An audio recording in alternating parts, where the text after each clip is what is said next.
ராமநாதபுரம் நம்ம சாலை தெருவில் ஒரு மிகப்பெரிய அடையாளம் அப்படின்னு சொன்னால் இந்த ரோமன் சர்ச்சை தான் சொல்லுவாங்க.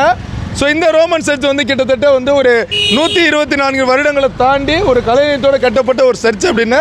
ஸோ இந்த சர்ச்சுக்கு வந்து ஒரு பெரிய வரலாறு இருக்குது. ஒரு காலத்தில் இந்த இடத்துல என்ன சொல்லுவாங்கன்னா, இந்த பாயிண்ட்டை வந்து ரோமன் சர்ச் ஸ்டாப் அப்படின்னு சொல்லுவாங்க. ஸோ அப்பேற்பட்ட புகழ்மிக்க நம்மளுடைய இந்த ரோமன் சர்ச் வந்து பார்த்திங்கன்னா சிவகங்கை மறை மாவட்டத்துக்கு உட்பட்டது. அப்படிப்பட்ட அந்த கொடி கம்பங்கள் எல்லாமே இருக்கிற இந்த ஒரு தேவாலயத்துக்குள்ளே என்னென்ன சிறப்புகள் இருக்குங்கிறத உள்ளே போய் பார்க்க போகிறோம். ஸோ ரோமன் சர்ச் ராமநாதபுரத்தோட ஒரு மிகப்பெரிய அடையாளம். இந்த ரோமன் சர்ச்சை பற்றி ஏதாவது தெரியுமாமா? நம்பிக்கையோட வரவங்களுக்கு ஒரு நாள் இந்த தாய் வெறுங்கையா அனுப்புனதில்லை. ஓ, என்ன கொடுத்து அனுப்புவாங்க? நீங்க என்ன கேட்குறீங்களா அது கொடுப்போம். ஓ, ரைட். சாய்ஸ் வந்து நம்மளோட என்ன கேட்டாலும் ஒரு நாள் இல்லைன்னு அந்த அம்மா சொல்லவே மாட்டாங்க. யாரும் வெறுங்கையா போன சரித்திரம் கிடையாது. ரோமன் சர்ச் ராமநாதபுரத்தில் மிகவும் அடையாளப்படுத்தப்பட்ட ஒரு தேவாலயம் அப்படின்னு சொல்லுவாங்க. ஸோ இந்த தேவாலயத்தை நம்ம பார்த்துருக்கோம். ஒரு எல்மிகு அழகுடன் கூடிய ஒரு பிரம்மாண்டமான கட்டிடக்கலைக்கு ஒரு அடையாள சான்று அப்படின்னா நம்மளுடைய ராமநாதபுரம் ரோமன் சர்ச் தான் சொல்லுவாங்க. ஸோ உடைய அன்னை மரியாள் அப்படின்னு சொல்லுவாங்க. இவங்களை வந்து என்ன சொல்கிறாங்கன்னா, இங்கே வந்து என்ன கேட்டாலுமே இந்த அன்னை கொடுப்பாங்க. 2 கரங்கள் ப்ளஸ் ஜெபமாலையோட கூப்பிட்டு நம்ம அணைக்கிற ஒரு இது வந்து உடம்பு புல்லரிக்க ஒரு விஷயமாக தான் இருக்குது. ஸோ இந்த ஒரு சர்ச் அப்படிங்கிறது ஹிஸ்ட்ரி அப்படிங்கிறத பார்த்துட்டோம்னா, அந்த காலத்தில் வந்து கிறிஸ்துவ மதத்தை பரப்புறதுக்கு நிறைய பேர் இங்கே வந்திருக்காங்க. அதில் தாமஸ் அப்படின்னு ஒருத்தர் இங்கே வந்திருக்காரு. ஸோ அவர் வந்து பார்த்தீங்கன்னா நம்முடைய மன்னர் சேதுபதி மன்னர் பாஸ்கர் சேதுபதி அவருடைய தம்பி தினகர் சேதுபதியோட நல்ல நட்புறவு கொண்டு இருந்திருக்காரு. ஸோ இங்கே நிறைய பேருக்கு மக்களுக்கு எடுத்துரைக்கும் போது ஒரு மலேரியா காய்ச்சனால அவர் வந்து என்ன செஞ்சிருக்காருன்னா இறந்திருக்காரு. ஸோ அவரோட நினைவாக தான் இந்த ஒரு ரோமன் சர்ச்சை இங்கே கட்டியிருக்காங்க. ஸோ அப்படி கட்டும் போது அவர் வந்து லண்டன்லேருந்து கப்பலில் வந்த காரணத்தினால கப்பல் வடிவத்தில் கட்டியிருக்காங்க. இந்த சர்ச்சை பார்த்தோம்னா அந்த ஆரம்பத்திலேருந்து அப்படியே அந்த வளைஞ்சு போகும்போது அந்த ஷார்ப்னஸ் வரைக்கும் தெரியும். ஒரு அண்ணன் உட்காந்துருக்க இடத்து வரைக்கும் பார்த்தீங்கனாலே ஒரு கப்பல் வடிவத்தில் என்ன இருக்குமோ அந்த ஒரு வடிவத்தில் தான் கட்டியிருப்பாங்க.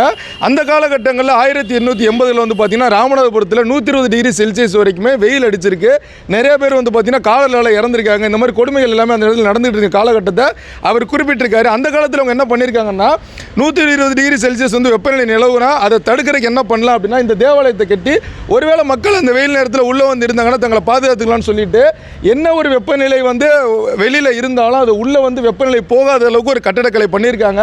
முழுவதும் கட்டடப்பட்டது என்ன சொல்கிறாங்கன்னா, கடற்கரையில் உள்ள சிப்பிகள் எடுத்து அதிலிருந்து சுண்ணாம்பு சாந்துகள் எடுத்து அதுக்கப்புறம் வந்து நம்மளுடைய தேக்கு மரம் அந்த மாதிரி நம்மளுடைய ராமநாதபுரத்தில் தயாரிக்கப்பட்ட செங்கல்கள் வச்சு தான் இந்த ஒரு சர்ச்சை வந்து கட்டியிருக்காங்க. ஸோ இந்த ஒரு சர்ச்சில் அந்த ஒரு டாப் இருக்கும் அந்த பகுதி, அதுக்குள்ள வந்து பார்த்தீங்கன்னா ஒரு பெரிய மணி இருக்கும். அந்த மணி என்ன சொல்கிறாங்களா, லண்டன்லேருந்து கொண்டு வரப்பட்டது அப்படின்னு சொல்கிறாங்க. இந்த அளவுக்கு பெருமை வாய்ந்தது தான் நம்மளுடைய இந்த ரோமன் சர்ச்சு. இந்த ரோமன் சர்ச்சுக்கு பேர் என்ன அப்படின்னு பார்த்தோம்னா, புனித ஜெபமாலை அன்னை ஆலயம் ராமநாதபுரம் அப்படின்னு. இந்த ஒரு கொடிக்கம்பத்தை கண்டிப்பாக சொல்லி ஆகணும். இந்த கொடிக்கம்பம் வந்து பார்த்திங்கன்னா தரையிலேருந்து கிட்டத்தட்ட 40 அடிக்கு மேலே இருக்குன்னு சொல்கிறாங்க. அந்த காலத்தில் கொடிக்கம்பம் காலம் ஏன் வந்துச்சுன்னா, பொதுவாக அந்த காலத்தில் கிறிஸ்தவர்கள் எல்லாருமே கடற்கரைக்கு சென்று அந்த மீன் பிடிச்சிட்டு வரவங்கள தான் இருந்தாங்க. ஸோ கடற்கரை போனாங்கன்னா 10-15 நாளைக்கு உள்ளே தான் இருப்பாங்க.